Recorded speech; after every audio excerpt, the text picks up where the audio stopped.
Hi, Erik Singer again, dialect coach. I'm doing a map tour of North American accents. If you missed part 1, check it out here. I'm starting part 2 from the south.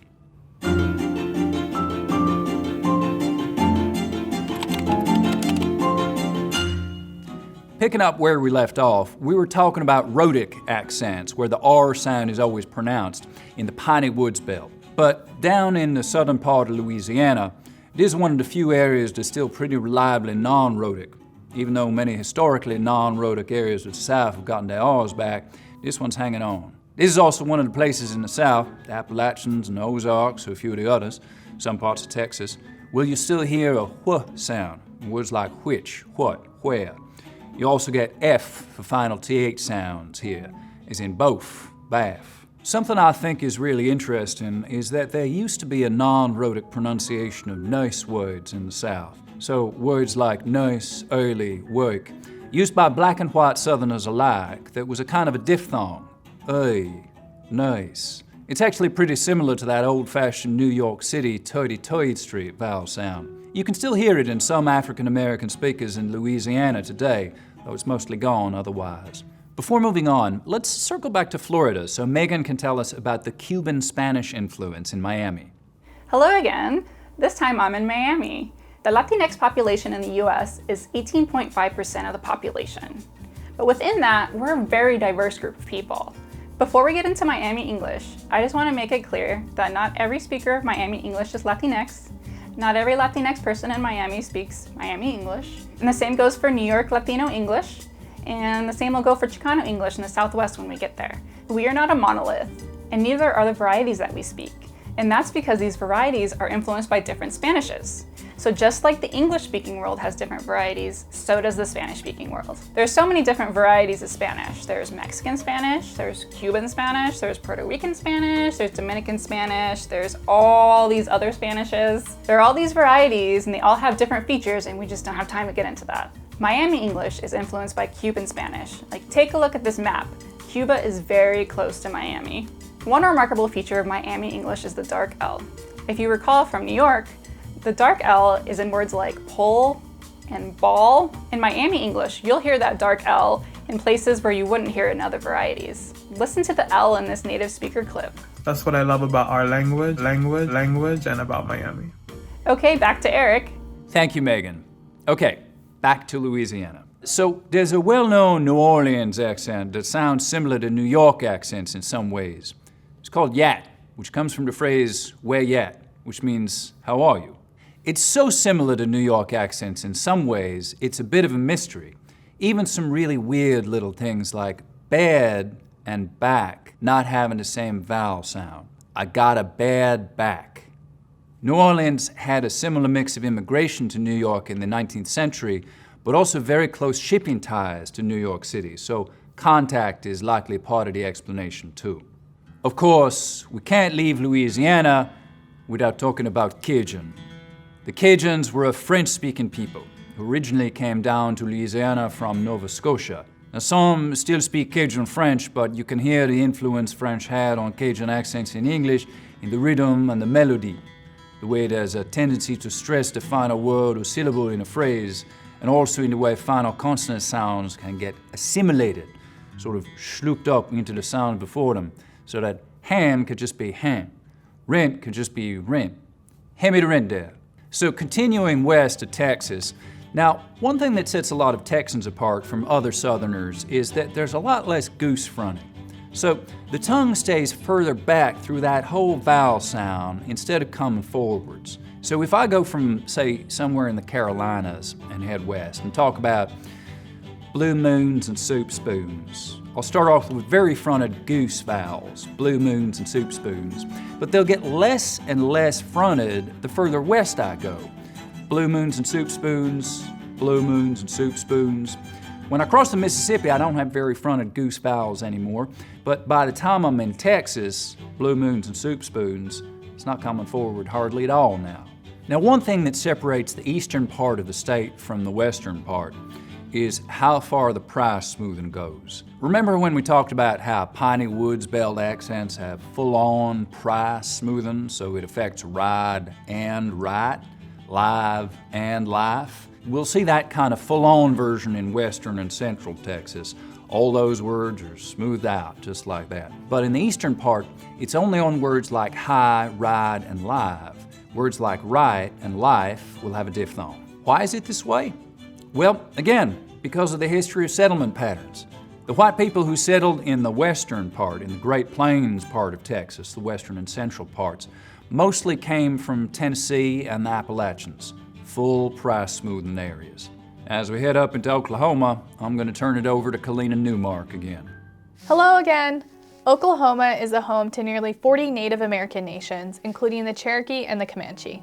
Before jumping into the local Native American dialect features here in Oklahoma, I'm going to share a little bit about the history of Native American English.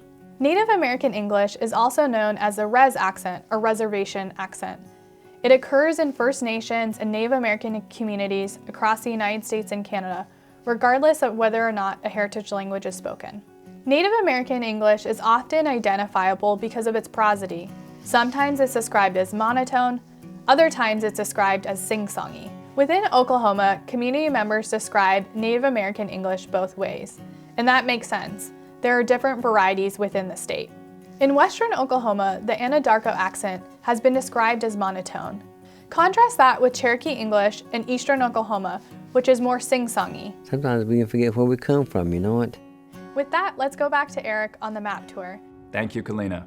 Quick stop in the Ozarks, where we can hear some accents that are real close to Southern Appalachian accents. A little bit different goat vowel and some others, but real close in a lot of ways, which is because, again, of settlement patterns. The original European settlers of the Ozarks came from Southern Appalachia.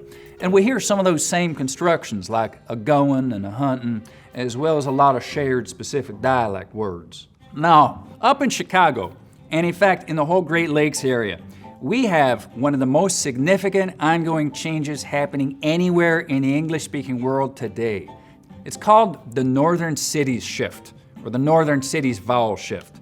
And it may be the biggest change in English pronunciation anywhere since the Great Vowel Shift, right up to and through Shakespeare's time. Now, it's a change shift, which is kind of a merry-go-round of changes. Here's how it goes.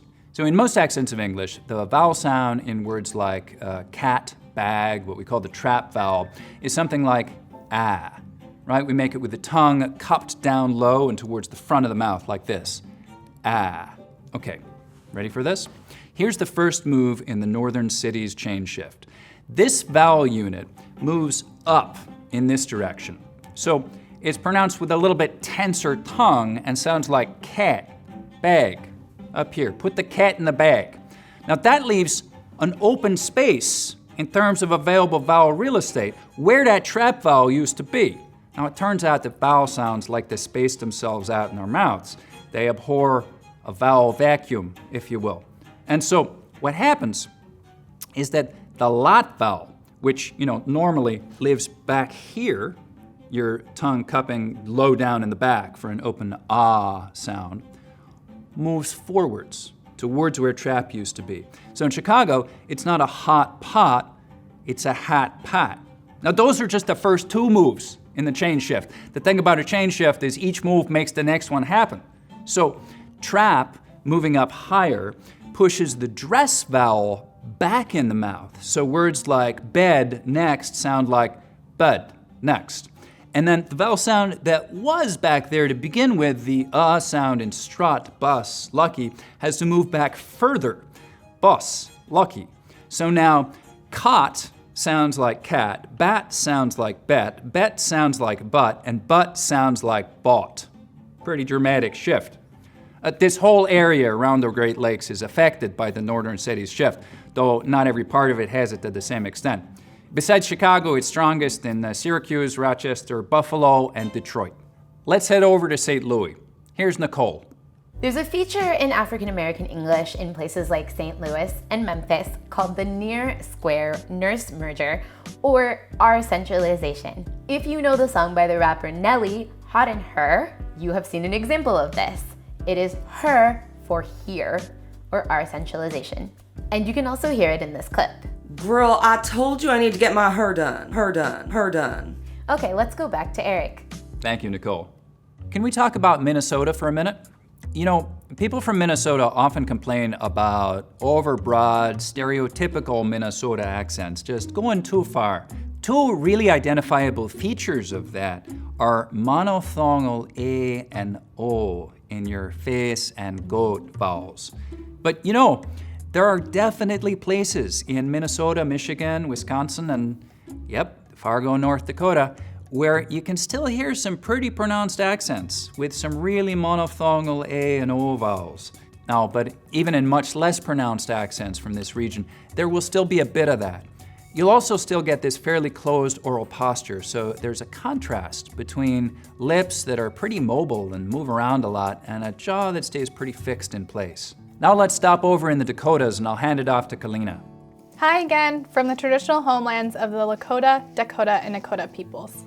Continuing on our conversation of Native American English, I'm going to talk about two shared features. One, timing and rhythm, and two, intonation and pitch. In regards to timing and rhythm, Native American English is syllable timed, where syllables are more uniform and even in length. You can hear that feature in this clip.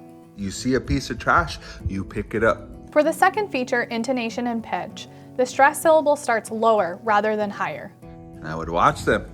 In this clip from the movie Smoke Signals, this actor is speaking in a Native American English accent. You can hear that on Thomas here. Hey, Thomas. There are several theories of where this dialect came from. One theory is that it developed because of Native American boarding schools. Established in the late 19th and mid-20th century, Native American boarding schools were designed to assimilate Native American children into white society. They did this by forcibly removing Native American children from their families and communities and forbidding them from speaking their languages. At the time of European contact in North America, there were approximately 300 distinct indigenous languages. Since then, 113 of these languages have been lost, and many more are in danger, as fewer and fewer Native American children are learning our languages. Despite all of this, we have created a dialect of English that is uniquely ours, a dialect that helps us to create and recreate our identities as Native American people. Let's go back to Erik for the next stop on the map tour. Thank you, Kalina. Quick detour to Iowa. So remember that on line that runs through New Jersey? Where above it, most people say on, rhymes with dawn, and south of it, most people say on, rhymes with dawn. And it runs right along a really major dialect boundary between the north, linguistically speaking, and the Midlands. And it runs through all of these states and through Iowa too.